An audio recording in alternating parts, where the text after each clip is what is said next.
Olá, olá pessoal, tudo bem com vocês? Para quem não me conhece, meu nome é Mariana e hoje nós daremos sequência à nossa leitura da Lei nº 10.257 de 2001, o Estatuto da Cidade. Vamos seguir aqui a partir da seção 5, que trata da uso capião especial de imóvel urbano. Artigo 9º.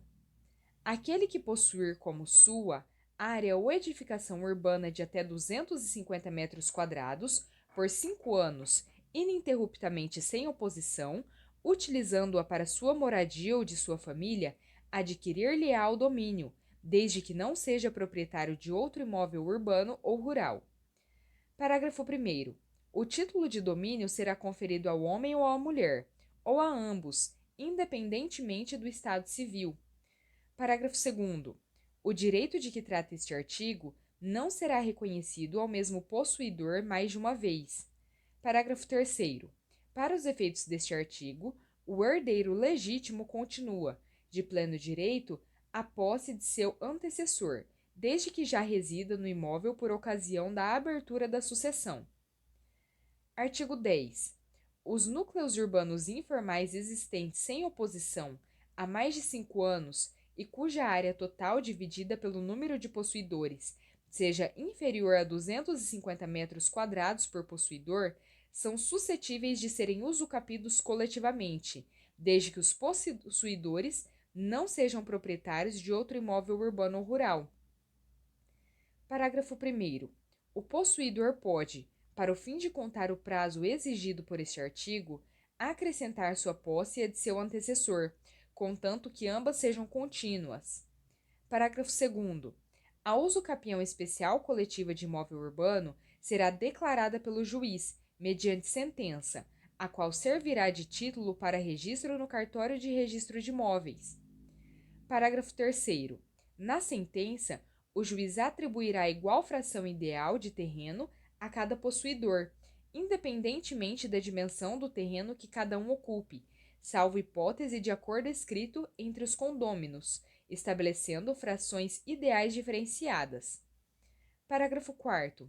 O condomínio especial constituído é indivisível, não sendo passível de extinção, salvo deliberação favorável tomada por, no mínimo, 2/3 dos condôminos, no caso de execução de urbanização posterior à constituição do domínio. Parágrafo 5º. As deliberações relativas à administração do condomínio especial serão tomadas por maioria de votos dos condôminos presentes, obrigando também os demais, discordantes ou ausentes. Artigo 11.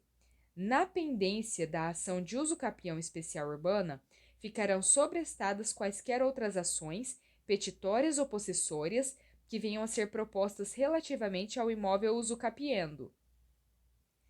Artigo 12. São partes legítimas para a propositura da ação de uso capião especial urbana. Inciso 1.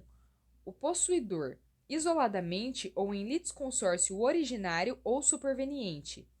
Inciso 2. Os possuidores, em estado de composse. Inciso 3. Como substituto processual, a associação de moradores da comunidade, regularmente constituída, com personalidade jurídica, desde que explicitamente autorizada pelos representados. Parágrafo 1º. Na ação de uso capião especial urbana, é obrigatória a intervenção do Ministério Público. Parágrafo 2º. O autor terá os benefícios da justiça e da assistência judiciária gratuita, inclusive perante o cartório de registro de imóveis. Artigo 13. A uso capião especial de imóvel urbano poderá ser invocada como matéria de defesa, valendo a sentença que a reconhecer como título para registro no cartório de registro de imóveis. Artigo 14. Na ação judicial de uso capião especial de imóvel urbano, o rito processual a ser observado é o sumário. Seção 6. Da concessão de uso especial para fins de moradia. Aqui temos artigos 15 a artigo 20, todos vetados. Então, seguimos para a seção 7. Do direito de superfície. Artigo 21. O proprietário urbano poderá conceder a outrem o direito de superfície do seu terreno, por tempo determinado ou indeterminado, mediante escritura pública registrada no cartório de registro de imóveis. Parágrafo 1º. O direito de superfície abrange o direito de utilizar o solo, o subsolo ou o espaço aéreo relativo ao terreno, na forma estabelecida no contrato respectivo, atendida a legislação urbanística. Parágrafo 2º. A concessão do direito de superfície poderá ser gratuita ou onerosa. Parágrafo 3º. O superficiário responderá integralmente pelos encargos e tributos que incidirem sobre a propriedade superficiária, arcando ainda proporcionalmente a sua parcela de ocupação efetiva, com os encargos e tributos sobre a área objeto de concessão do direito de superfície, salvo disposição em contrário do contrato respectivo. Parágrafo 4º. O direito de superfície pode ser transferido a terceiros, obedecidos os termos do contrato respectivo. Parágrafo 5º. Por morte do superficiário, os seus direitos transmitem-se a seus herdeiros. Artigo 22. Em caso de alienação do terreno ou do direito de superfície, o superficiário e o proprietário, respectivamente, terão direito de preferência, em igualdade de condições, à oferta de terceiros. Artigo 23. Extingue-se o direito de superfície. Inciso 1. Pelo advento do termo. Inciso 2. Pelo descumprimento das obrigações contratuais assumidas pelo superficiário. Artigo 24. Extinto o direito de superfície, o proprietário recuperará o pleno domínio do terreno, bem como das acessões e benfeitorias introduzidas no imóvel, independentemente de indenização, se as partes não houverem estipulado o contrário no respectivo contrato. Parágrafo 1º. Antes do termo final do contrato, extinguir-se-á o direito de superfície, se o superficiário der ao terreno destinação diversa daquela para a qual for concedida. Parágrafo 2º. A extinção do direito de superfície será averbada no cartório de registro de imóveis. Seção 8. Do direito de preempção. Artigo 25. O direito de preempção confere ao poder público municipal preferência para aquisição de imóvel urbano, objeto de alienação onerosa entre particulares. Parágrafo 1º.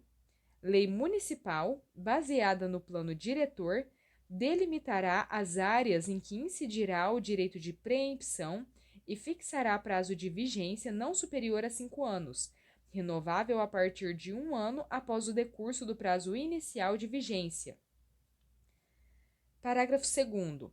O direito de preempção fica assegurado durante o prazo de vigência fixado na forma do parágrafo 1º, independentemente do número de alienações referentes ao mesmo imóvel. Artigo 26. O direito de preempção será exercido sempre que o poder público necessitar de áreas para: inciso 1. Regularização fundiária. Inciso 2. Execução de programas e projetos habitacionais de interesse social. Inciso 3. Constituição de reserva fundiária.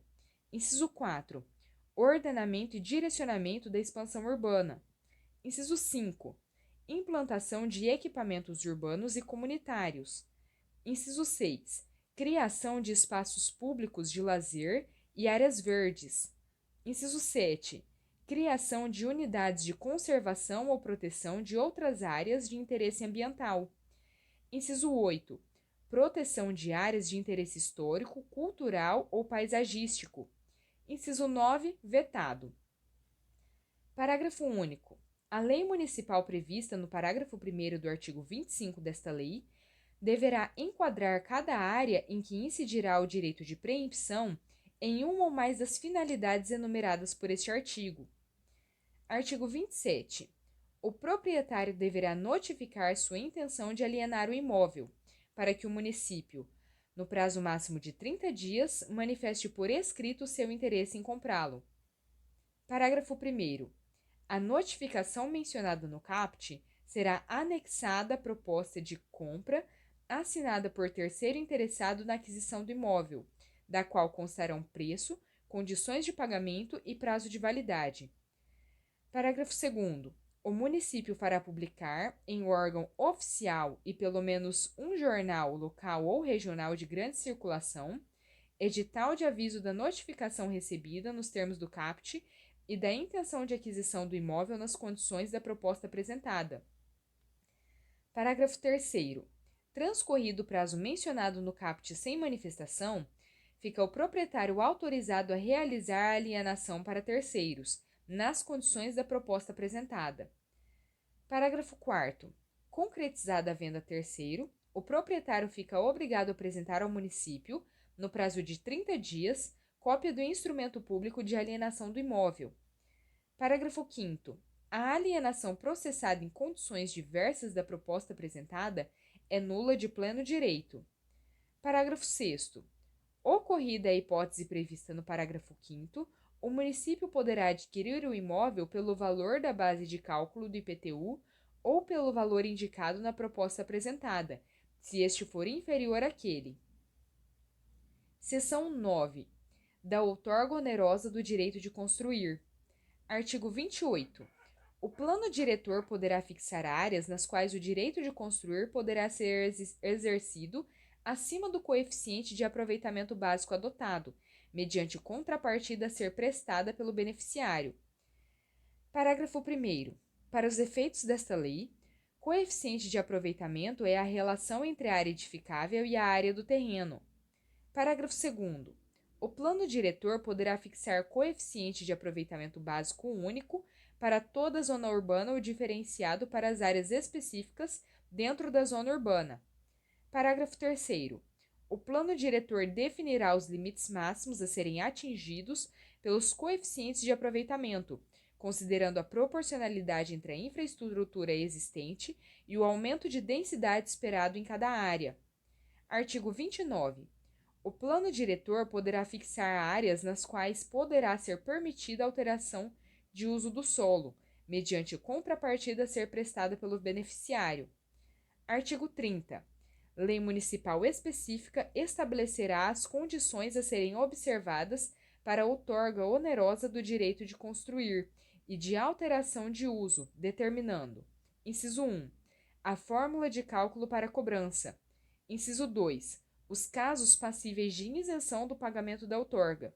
Inciso 3. A contrapartida do beneficiário. Artigo 31.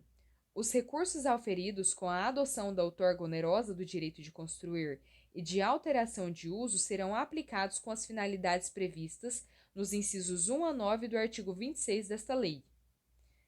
Seção 10. Das operações urbanas consorciadas. Artigo 32.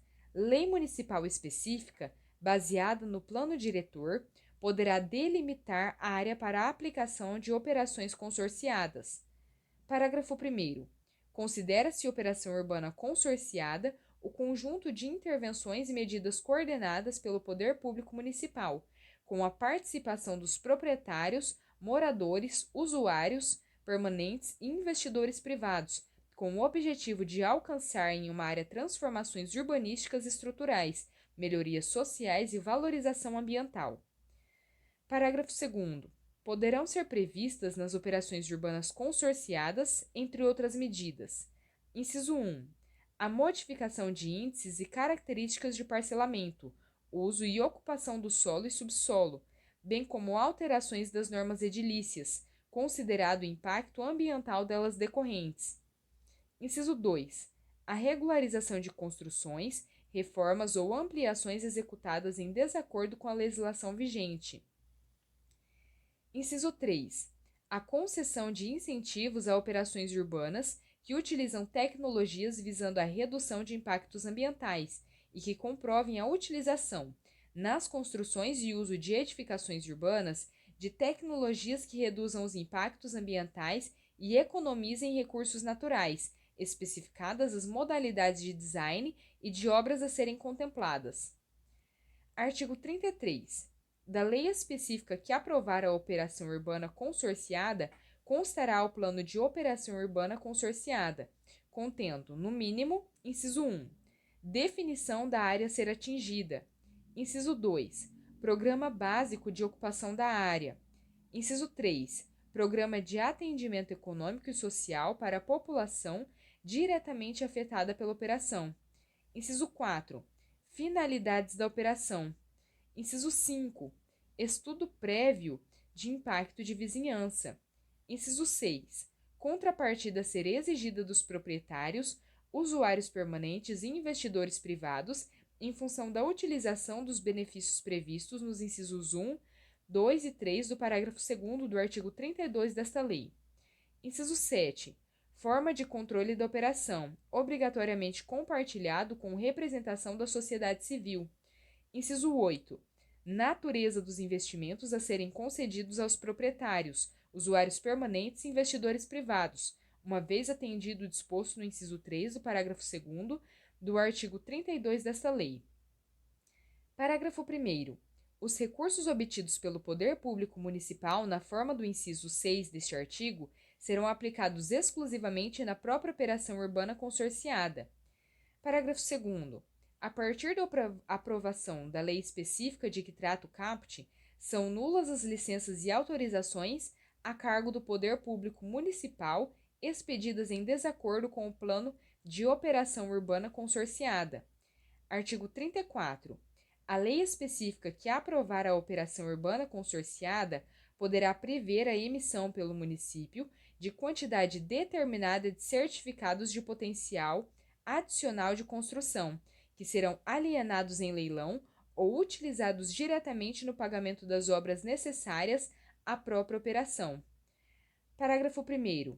Os certificados de potencial adicional de construção serão livremente negociados, mas conversíveis em direito de construir unicamente na área objeto da operação. Parágrafo 2º. Apresentado o pedido de licença para construir, o certificado de potencial adicional será utilizado no pagamento da área de construção que supere os padrões estabelecidos pela legislação de uso e ocupação do solo, até o limite fixado pela lei específica que aprovar a operação urbana consorciada. Artigo 34-A. Nas regiões metropolitanas ou nas aglomerações urbanas instituídas por lei complementar estadual, poderão ser realizadas operações urbanas consorciadas interfederativas, aprovadas por leis estaduais específicas. Parágrafo único. As disposições dos artigos 32 e 34 desta lei aplicam-se às operações urbanas consorciadas interfederativas previstas no caput deste artigo, no que couber. Seção 11. Da transferência do direito de construir. Artigo 35. Lei municipal, baseada no plano diretor, poderá autorizar ao proprietário de imóvel urbano, privado ou público, a exercer em outro local, ou alienar, mediante escritura pública, o direito de construir previsto no plano diretor ou em legislação urbanística dele decorrente, quando o referido imóvel for considerado necessário para fins de: inciso 1. Implantação de equipamentos urbanos e comunitários. Inciso 2. Preservação, quando o imóvel for considerado de interesse histórico, ambiental, paisagístico, social ou cultural. Inciso 3. Servir a programas de regularização fundiária, urbanização de áreas ocupadas por população de baixa renda e habitação de interesse social. Parágrafo 1º. A mesma faculdade poderá ser concedida ao proprietário que doar ao poder público seu imóvel, ou parte dele, para os fins previstos nos incisos 1 a 3 do CAPT. Parágrafo 2º. A lei municipal referida no CAPT estabelecerá as condições relativas à aplicação da transferência do direito de construir. Seção 12. Do estudo de impacto de vizinhança. Artigo 36.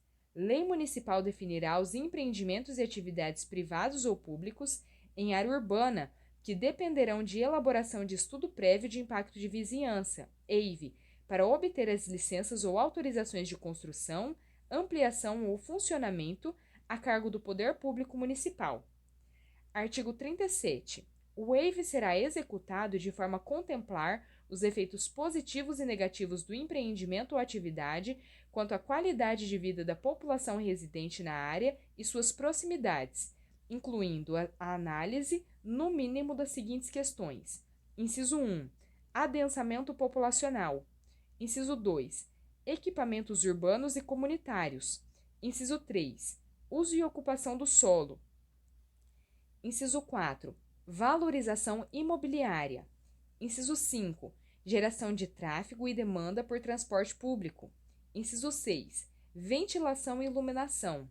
Inciso 7, paisagem urbana e patrimônio natural e cultural. Parágrafo único. Dar-se-á publicidade aos documentos integrantes do EIV, que ficarão disponíveis para consulta no órgão competente do Poder Público Municipal, por qualquer interessado. Artigo 38. A elaboração do EIV não substitui a elaboração e aprovação de estudo prévio de impacto ambiental, EIA, requeridas nos termos da legislação ambiental. Bom, pessoal, finalizamos aqui a nossa leitura. Espero que tenham gostado. Se gostaram, deixem o seu like, compartilhem esse vídeo com outros estudantes que você conhece e se ainda não é inscrito, se inscreva no canal. No próximo vídeo, finalizaremos aqui a nossa leitura do Estatuto da Cidade. Bastante importante, como vocês puderam perceber, tratamos aqui até da usucapião especial urbana, que cai em diversas provas e cai na OAB. Então, fique atento e permaneça estudando conosco. Muito obrigada e até a próxima!